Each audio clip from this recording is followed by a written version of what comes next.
AI is everywhere, no matter where you look, whether it be in healthcare, whether it be in manufacturing, office work, knowledge workers, wherever it is, AI is there. I love the word mindset. What mindset shift separates businesses that thrive with AI and maybe those that are stuck at the moment?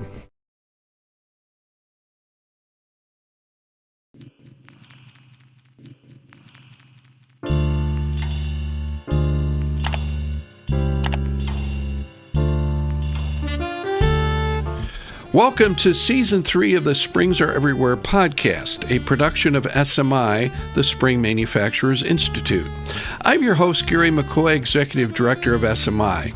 Our podcast explores the ideas, innovations, and people shaping the future of manufacturing and small business. You'll also get a brief glimpse of products that contain springs in our Did You Know segment. We appreciate your feedback.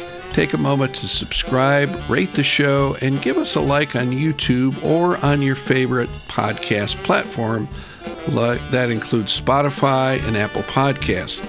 And when you have a moment, drop a comment. It really helps others discover the show. Today's episode, we dive into a topic that transforms every industry. It's called artificial intelligence.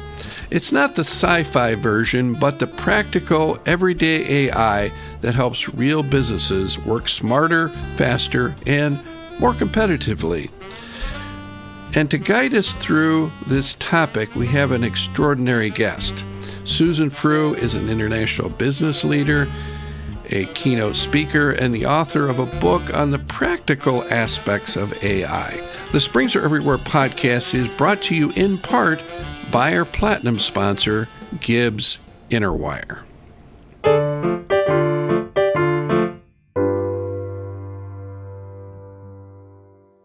Today's guest on the Springs Are Everywhere podcast is Susan Frew. She's an international business leader, a TEDx speaker, and the author of Compete on Awesome with AI, a book that shows entrepreneurs how to stop competing on average and start winning with bold, practical AI strategies. Susan has a gift for making AI accessible, profitable, and even fun. I'm pleased to announce that Susan will be joining SMI at our annual meeting in Puerto Rico. Susan, thanks for joining the program today. Hi, Gary. Thank you so much for having me. I'm excited to be here. I'm excited to meet your group next month as well, or coming up to next month. Susan, what does competing on awesome mean, and why does it matter now more than ever for small businesses? Well, Gary, to answer your question really clearly, AI is everywhere, no matter where you look, whether it be in healthcare, whether it be in manufacturing, office work, knowledge workers, wherever it is, AI is there. And in the competitive landscape for small businesses, what's going to happen is there will be early adopters of AI that will be using it to streamline their operations, and they will be competing against people who don't. And then the cost structure is going to be off kilter. So that will mean that if you've been running your business the same way as you were before, and now your competitor across the street is saving a lot of money on marketing, they're saving money on shortcutting things, they're finding more efficiencies in their manufacturing line, they are finding ways to use AI as an analytic tool to help them plan for the future, getting better numbers, stronger key performance indicators, helping them to write a budget plan for next year. Those are going to throw off the economics in your industry if you're not adopting and they are adopting, because now they can bring that same product to market for a much lower cost. You've helped companies achieve massive growth, and where did AI make the biggest difference in your own success story? Well, my story is that my husband and I owned a plumbing and heating company, and we had my husband had gotten really sick 2 years ago, and he almost died. And we decided at that moment it was time for us to get out, and we weren't really ready. I was running two businesses. We weren't profitable enough to to get the business ready to go. We weren't planning on doing that for a long time. So I used AI in order to systemize our onboarding, all of our standard operating procedures, a lot of our marketing. I didn't lay anyone off, but I did economize all the way across the industry and in our organization to save $170,000 from our operating budget, which increased the value of our company. It also made us more appealing to buyers because we had everything documented. And so many business owners, they keep all this in their head. And then when they go to retire or sell or move to the next generation, now it's not captured. So that's how I used it. But I have helped organizations now. We've used it in manufacturing where we can visually see what's going on in the manufacturing line. We've used it for streamlining. But I always say this is my motto, if you will. You need to go old school before you go new school. You need to effectively map out your policies, your procedures, and your workflow to see where there's friction, and then you can apply AI. If you do it the opposite way, where you are putting AI in there and trying to make it work, you're going to be disappointed and you will spend a lot of money and not get the results that you want. So, for a business owner who feels overwhelmed, what's the simplest first step to start using AI effectively? I give everyone the same homework assignments. For the next week, I want you to go old school and keep a pad and pen next to your desk. All of the things that are robbing your time and that you do not enjoy doing, I want you to jot them down. And I want you to write on there how long it takes to do all of these things. And if you weren't doing all of these things, what could you be doing? Could you be meeting with clients? Could you be training your team? Could you be, in a meeting being creative about new products and new plans for next year instead of doing minutiae that you don't enjoy doing? So that's number one. And then we will find a tool to help you to automate that. We're going to take a short break, and I'll be back with more from Susan in just a moment.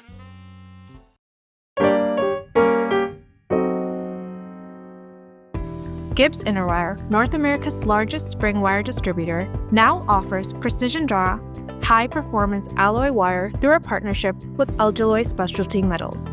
With over 125 alloys, our goal is to deliver exactly what you need, precisely when and where you need it. We're committed to bringing you simpler sourcing with the highest quality results tailored to your requirements. As a longtime supporter of SMI's mission to inform the spring industry, Gibbs Interwire is proud to be the platinum sponsor of the Springs Are Everywhere podcast. For your quote today, call Gibbs Interwire at 800-800-4422 or visit us at gibbswire.com.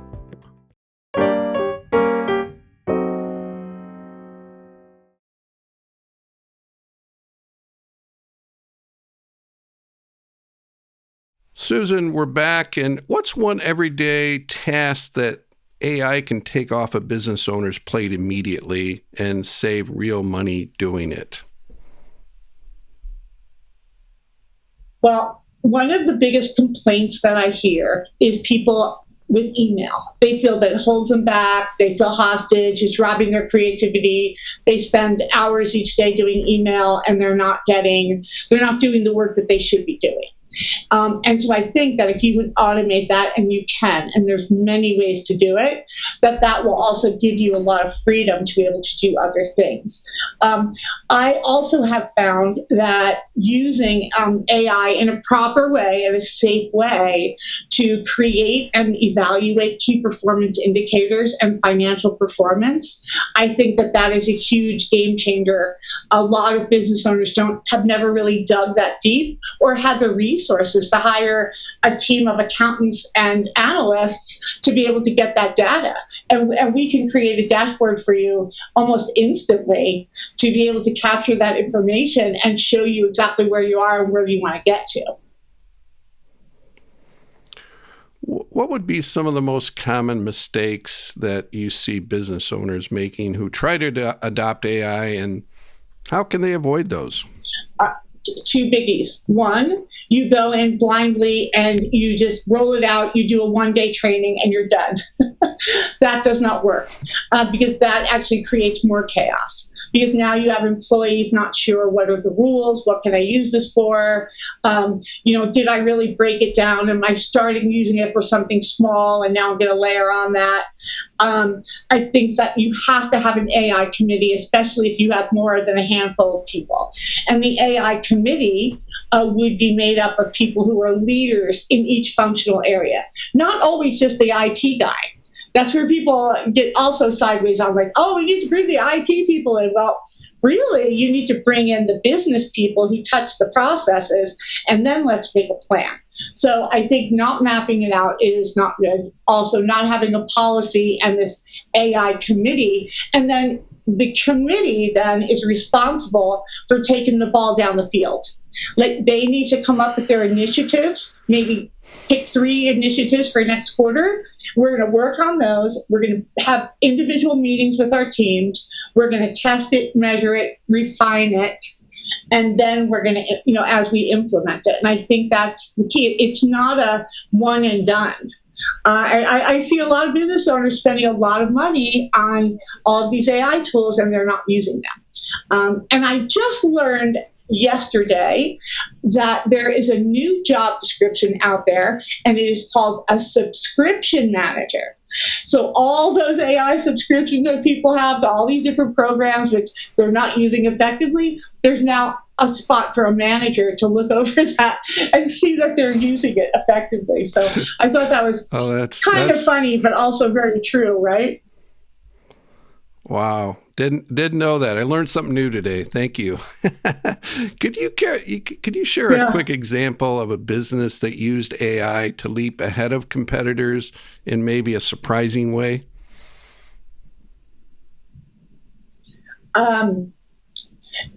Yes, as a matter of fact, I can. I have a client, and it's totally different than your industry, but just hear me out. I have a client who makes custom suits for women. It's a sort of specialized market, but it is very competitive up at that level, and it's very lucrative because custom suits for women are not cheap. But in order for her to get that information, and she has representatives all over the world who sell these suits, and they need to come into her office, and then they need to send the orders to Portugal or to Italy, and they send to some other European countries where they're made, and different parts are made different places, and then they have to shoot that information out. They have 9 spreadsheets that are touched for every single order.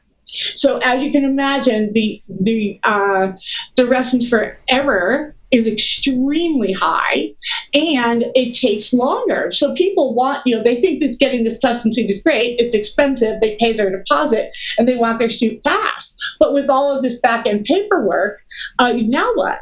So we built agents to knit together the spreadsheet. So the agents now are going in. We did this step by step. We didn't just be like, woo, let's just fix this thing.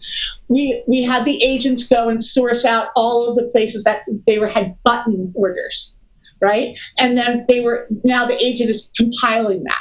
Then we take all of the internal. So all the different parts of those spreadsheets, we're knitting them together to streamline this order process, which is going to raise their profitability exponentially because they have so many people touching it. It gets very expensive and it's wrong.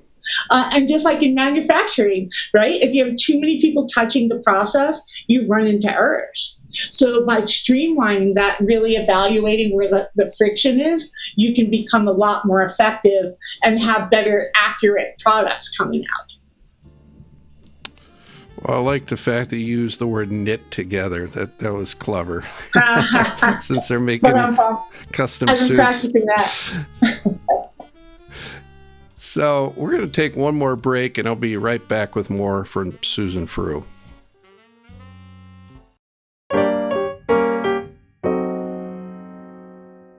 For more than 60 years, Radcliffe wire has shaped the world, literally.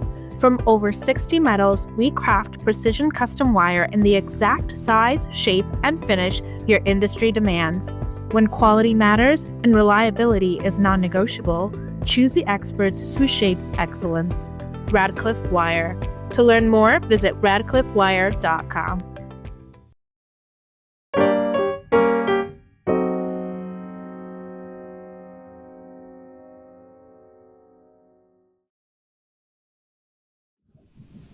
So, Susan, you have a phrase called thriftinista, and it's a mindset about resourcefulness.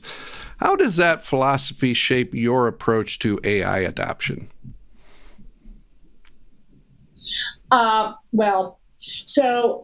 Thriftinista began because I love to go thrift store shopping. I consider it to be a treasure hunt, not thrift store shopping, and it is great fun. And I started doing these bus tours. So I would get someone to donate a bus, and I would take all of these people on the bus tours, and we would go from thrift store to thrift store, and I would teach them how to do it. And they would find amazing clothes for a fraction of the cost. And then the pandemic came, and we got away from that.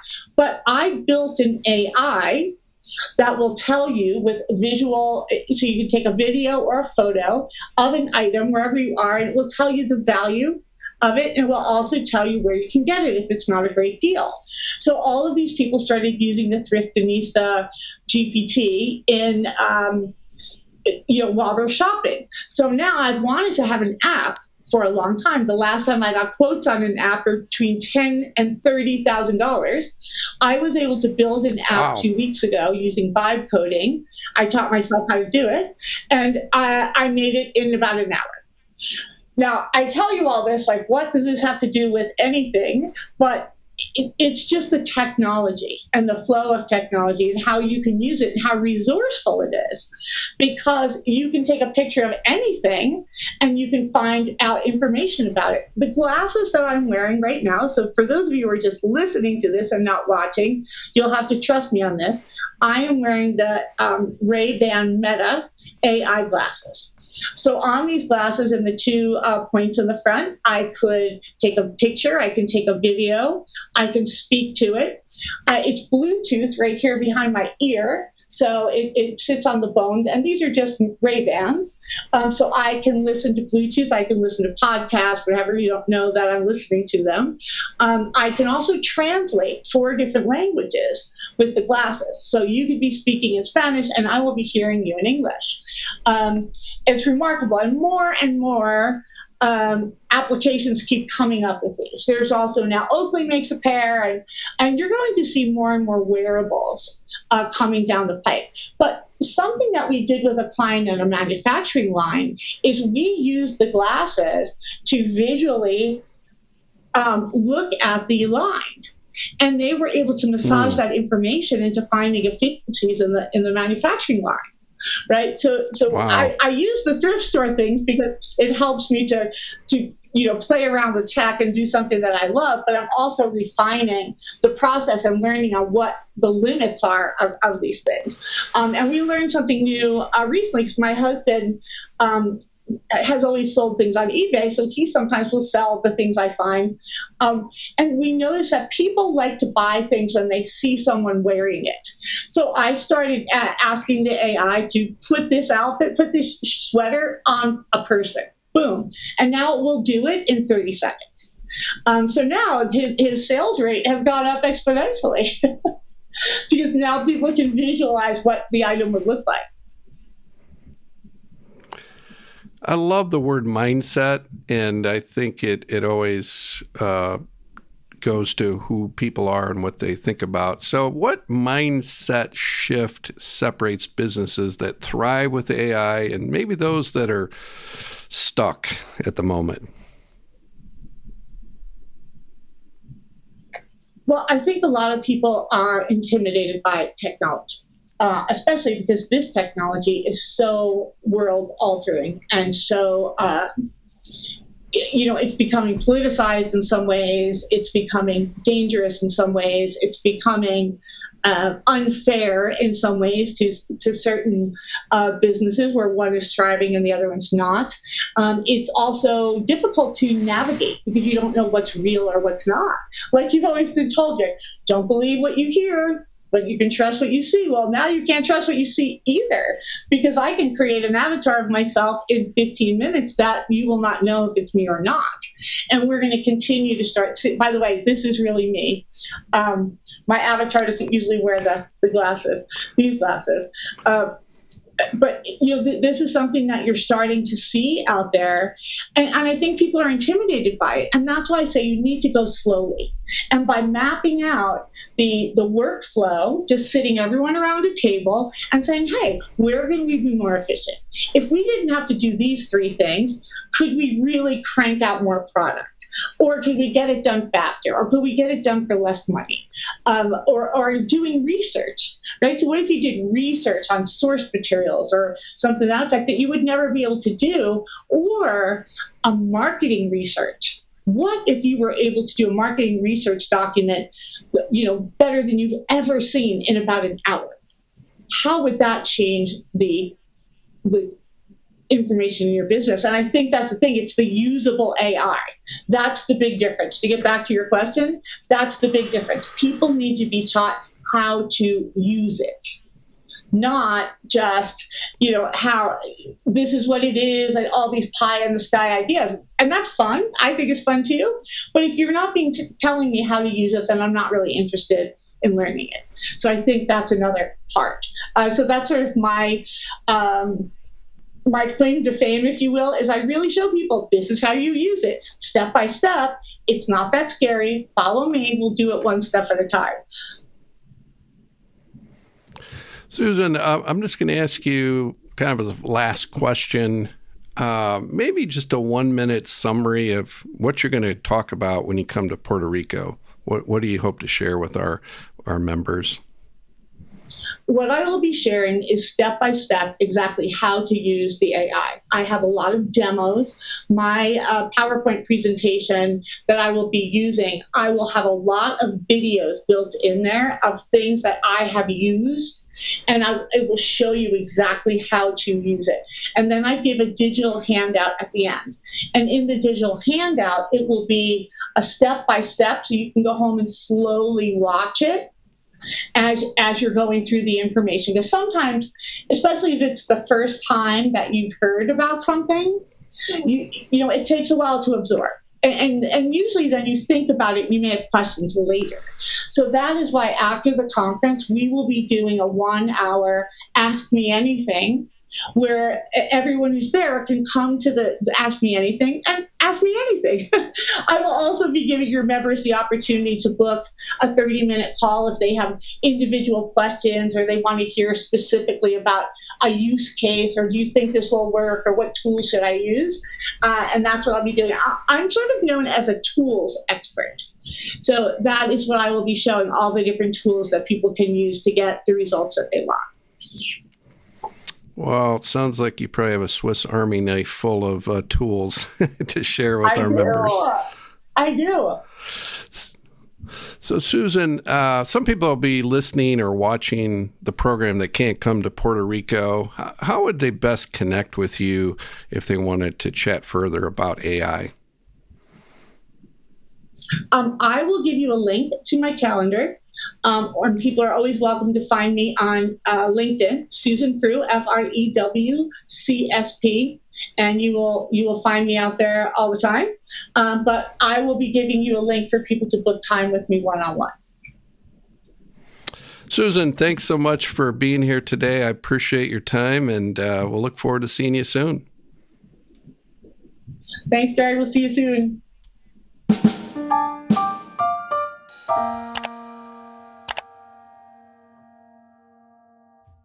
In addition to Gibbs Interwire, the Springs Are Everywhere podcast has been made possible by the generous support of our silver sponsor, Automated Industrial Motion. AIM is a world-class leader in the design, manufacture, and service of spring coiling machines and wire forming equipment.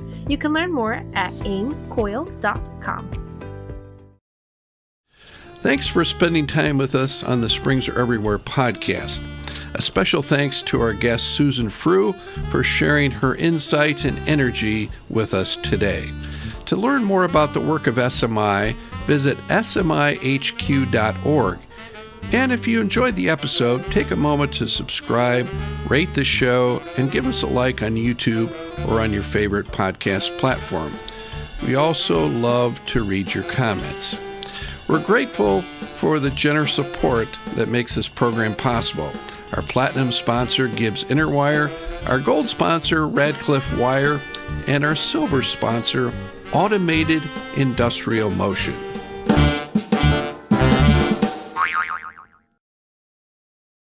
Did you know that nearly everyone uses a camera multiple times a day without realizing that a spring makes the moment possible? Inside every camera, even the one on your phone, a tiny torsion or flat spring drives the shutter mechanism. That spring has to move with incredible speed, repeat thousands of cycles, and return to the exact same position every time to deliver consistent exposure, crisp images, and split-second timing. Even the slightest change in force or motion could blur a photo or throw the shutter out of alignment. It's a great reminder that springs are truly everywhere, even hiding behind your next memorable family picture.